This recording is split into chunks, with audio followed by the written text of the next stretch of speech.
नमस्कार आदाब दोस्तों। तो चलिए आज 22 मार्च शाम देश की बड़ी खबरें हम आपके सामने लेकर के आ गए। सबसे पहली और बड़ी खबर, एक और राज्य के निकाय चुनाव रिजल्ट आज घोषित किए जा रहे हैं। गोवा से बड़ी खबर आ रही है।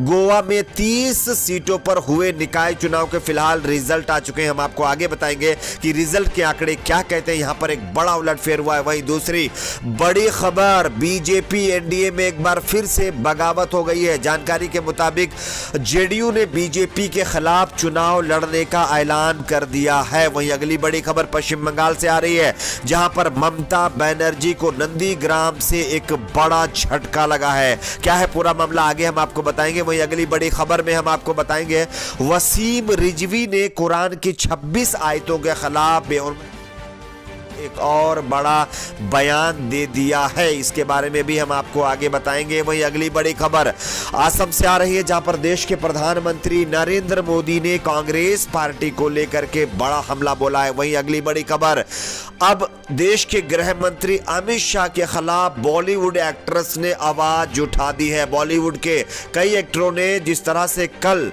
बीजेपी का मैनिफेस्टो पश्चिम बंगाल में जारी किया गया है, इसके बाद लगातार अमित शाह जी के ऊपर बैन लगाने की मांग की जा रही है। तो क्या है पूरा मामला, इसकी भी हम आपको जानकारी देंगे। वहीं अगली बड़ी खबर, म्यांमार में हुए तख्ता पलट मामले में भारत बॉर्डर से एक बड़ी खबर आ रही है। तो एक एक करके तमाम बड़ी खबरों के बारे में विस्तार से जानकारी देंगे। उससे पहले छोटी सी रिक्वेस्ट करेंगे दोस्तों, आप इस वीडियो को लाइक करके चैनल को सब्सक्राइब कर लीजिए और बेल आइकन को प्रेस जरूर कर लीजिए। बात करते हैं गोवा में हुए निकाय चुनाव के जो अभी तक रिजल्ट आ रहे हैं, उसमें क्या कहते हैं आंकड़े दोस्तों। यहां पर एक बड़ा उलटफेर हुआ है। गोवा में 1 नगर निगम, 6 नगर पालिका और 17 ग्राम पंचायतों के लिए वोटिंग हुई, जिसमें रिकॉर्ड 82.59% मतदान हुआ। इसके बाद 22 मार्च को कड़ी सुरक्षा के बीच आज वोटों की गिनती हो रही है, जिसमें अभी तक के रुझानों के मुताबिक 30 सीटों में से 25 सीटों पर बीजेपी और उनके समर्थक आगे चल रहे हैं, जबकि कांग्रेस पार्टी महज 5 सीटों पर ही बढ़त बनाए हुए है। तो यह बीजेपी के लिए गोवा से अच्छी खबर। बीजेपी गोवा में भारी बढ़त के साथ निकाय चुनाव जीत की तरफ बढ़ रही है। बात करते हैं दूसरी एक और बड़ी खबर की। बिहार के अंदर जेडीयू और बीजेपी का गठबंधन है, लेकिन पश्चिम बंगाल और असम के अंदर जेडीयू यानी नीतीश कुमार की पार्टी ने बीजेपी के खिलाफ चुनाव लड़ने का ऐलान कर दिया। यहां पर अलायंस करने से साफ इनकार कर दिया है। पश्चिम बंगाल और असम दोनों ही राज्यों में बिहार के मुख्यमंत्री नीतीश कुमार की पार्टी जेडीयू और बिहार और केंद्र में अपने गठबंधन सहयोगी भारतीय जनता पार्टी की मुश्किलें बढ़ाने का फैसला कर लिया है।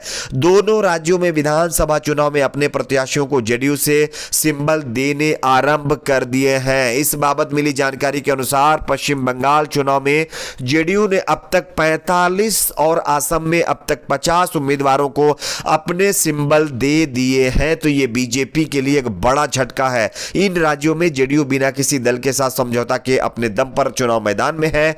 पश्चिम बंगाल में रद्द हो गए 4 उम्मीदवारों के पर्चे, जो कि यह जेडीयू के लिए बड़ा झटका था। लेकिन उसके बावजूद भी पश्चिम बंगाल में जेडीयू के प्रभारी गुलाम रसूल बलियावी नियमित रूप से वहां कैंप कर रहे हैं और चुनाव में दमखम लगा रहे हैं। तो यह बीजेपी के लिए एक बड़ी खबर और बड़ी झटके की खबर कि असम में और पश्चिम बंगाल में जेडीयू, जो कि बिहार में एनडीए गठबंधन के साथ सरकार में है, उसने अब एक तरफ से अपने दम पर और बीजेपी से अलग होकर के चुनाव लड़ने का फैसला ले लिया है। बात करते हैं अगली बड़ी खबर की। बंगाल में सबसे चर्चित सीट नंदीग्राम में ममता बनर्जी को एक बड़ा झटका लगा है। आप सभी को पता होगा, बिहार चुनाव 2021 में 26 सीटों पर चुनाव लड़ने के बाद अब पीरजादा अब्बास सिद्दीकी नंदीग्राम सीट पर ममता बनर्जी की मुश्किलें बढ़ाने जा रहे हैं। पीरजादा अब्बास सिद्दीकी ने कहा है कि वे वोटिंग से पहले नंदीग्राम जाकर संयुक्त मोर्चा के कैंडिडेट का चुनाव प्रचार करेंगे।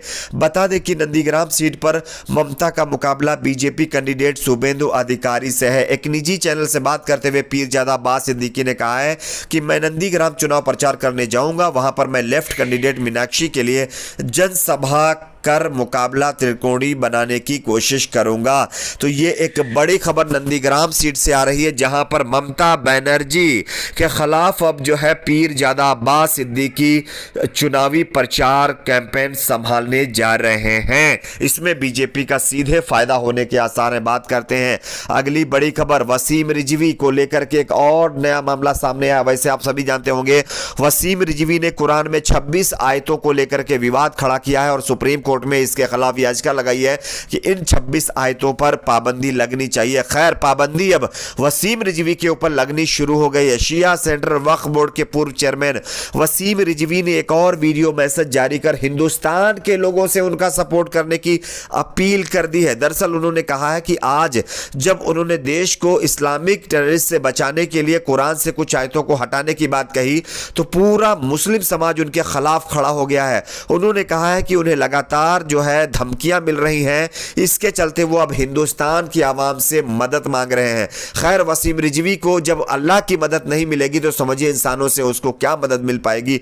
ये एक बड़ा मामला है। कुरान जैसी पाक किताब के बारे में इस तरह की बातें, उस तरह की अपील करना कहां तक जायज है, शायद ये सभी राजनीतिक पार्टियों से लेकर के जजेस को भी मालूम है। खैर, अब जो है देश की आवाम के सामने वसीम रिजवी गिड़गिड़ा रहे हैं और ये कह रहे हैं कि उनको किसी तरह से बचाया जाए। खैर, अगर इसी तरह से करना था तो इस तरह के कदम क्यों उठाते हैं, ये एक बड़ा सवाल है। खैर, बात करते हैं अगली एक और बड़ी खबर की। असम में चुनाव से पहले देश के प्रधानमंत्री नरेंद्र मोदी की एक जनसभा में उन्होंने कांग्रेस के ऊपर बड़ा हमला बोला है। नरेंद्र मोदी जी ने राज्य में एक बार फिर डबल इंजन सरकार बनाने का दावा किया है। प्रधानमंत्री नरेंद्र मोदी ने कहा है कि असम में एक बार फिर भाजपा सरकार बनेगी, एनडीए की सरकार दोबारा सत्ता में आएगी। प्रधानमंत्री मोदी ने रैली में कहा कि कांग्रेस राज्य में सवाल था कि ब्रह्मपुत्र के दोनों किनारों के बीच आपस में कनेक्टिविटी कैसे बढ़े, लेकिन एनडीए के सेवाकाल में ब्रह्मपुत्र पर आधुनिक पुल बन रहे हैं, पुराने अधूरे पुलों को पूरा किया जा रहा है। उन्होंने आगे कहा कि हम जानवरों की सुरक्षा के लिए साथ साथ असम के लोगों के लिए सुविधाओं पर काम कर रहे हैं। उन्होंने कहा है कि हमारी सरकार ने बहुत सारे विकास के काम किए हैं, इसलिए हमको भरोसा है कि असम की जनता इस बार कांग्रेस को हटा करके सत्ता में नहीं लाएगी और यानी बीजेपी को सत्ता में फिर से लाएगी। उन्होंने कहा है कि कांग्रेस पार्टी अपना खजाना भरने के लिए सत्ता हथियाना चाहती है। वैसे आप सभी जानते होंगे जब से आज की मौजूदा सरकार सत्ता में आई है तब से तमाम निजी कंपनियां प्राइवेट हाथों में जा रही हैं। विकास के नाम पर क्या कुछ हो रहा है ये आप सभी जानते हैं। बात करते हैं अगली बड़ी खबर की। चुनाव आयोग से अब एक बॉलीवुड एक्टर ने अपील की है कि अमित शाह के झूठे वादों पर बैन क्यों नहीं लगाया जाता। दरअसल केंद्रीय गृह मंत्री अमित शाह ने कोलकाता में